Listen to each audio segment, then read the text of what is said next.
हरे राम हरे कृष्ण।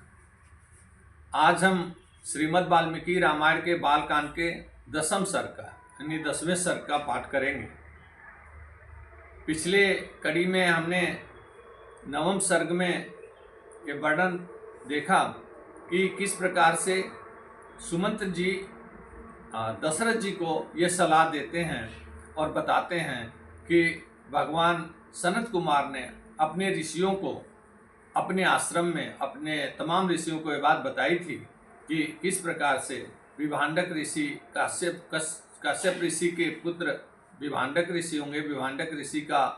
एक पुत्र ऋष्यशृंग का जन्म होगा और ऋष्यशृंग का जन्म होने के पश्चात किस प्रकार से अंग देश के राजा रोमपाद अपने राज्य में बुलाएंगे, वेश्याओं को भेज करके किस प्रकार से उन्होंने बुलवाना प्रारंभ किया, उसी का वर्णन आगे सुमंत जी सुनाते हैं कि दशरथ जी को, हे राजन, जब ऋष्यशृंग उन वेश्याओं से मिलते हैं और उनकी कुटिया में, तो वेश्याएं उनको अपने आश्रम में आमंत्रित करती हैं, ये कह के कि उनका आश्रम अंग देश में है और वो फल मूल मिठाई उनको खाने को देती हैं। जो फल मूल मिठाई वहाँ उस वन में नहीं मिलता है, उसको खा करके ऋष्यशृंग मुनि का मन प्रसन्न होता है कि वो मिठाई और फल, उसको फल जानकर मिठाई को खाते हैं। पुनः जब वेश्याएं कहती हैं कि हमारा आश्रम अंग देश के राजधानी में है, तो आपको हमारे आश्रम में आना चाहिए, तो वो झूठ बोल करके उनको ऋष्यशृंग मुनि को अपने अंग देश के राजा के यहाँ ले आती है। राजा जब सुनते हैं कि ऋषि कुमार आ गए और नगर में प्रवेश करते ही चारों तरफ बारिश होने लगती है,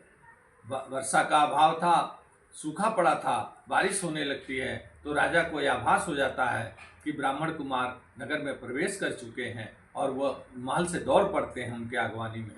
फिर उनकी अगवानी करते हुए और उनसे और उनके पिता विभांडक ऋषि का हालचाल पूछते हुए और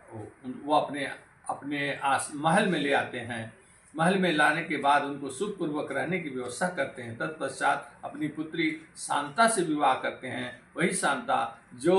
राजा दशरथ और कौशल्या की पुत्री थी, जिनको अंग देश के राजा रोमपाद ने लालन पालन किया था दत्तक पुत्री बना करके, उनसे उनकी शादी कर देते हैं। अब आगे सुमंत्र जी सुनाते हैं दशरथ जी से कि हे राजन, मैंने जो इतिहास और पुराणों में मुझे जो जानकारी मिली है वो ये है कि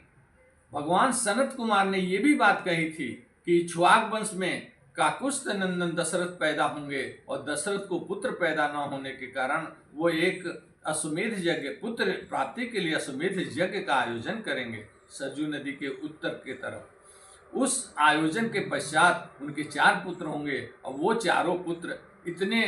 धर्मावलंबी और धर्मात्मा और महात्मा और भगवत स्वरूप होंगे कि वो पूरी पृथ्वी पे धर्म की स्थापना करेंगे। ये बात मैंने पुराणों में पढ़ी है, मुझे इस बात की जानकारी है कि ये भगवान सनत कुमार ने ये बात कही थी।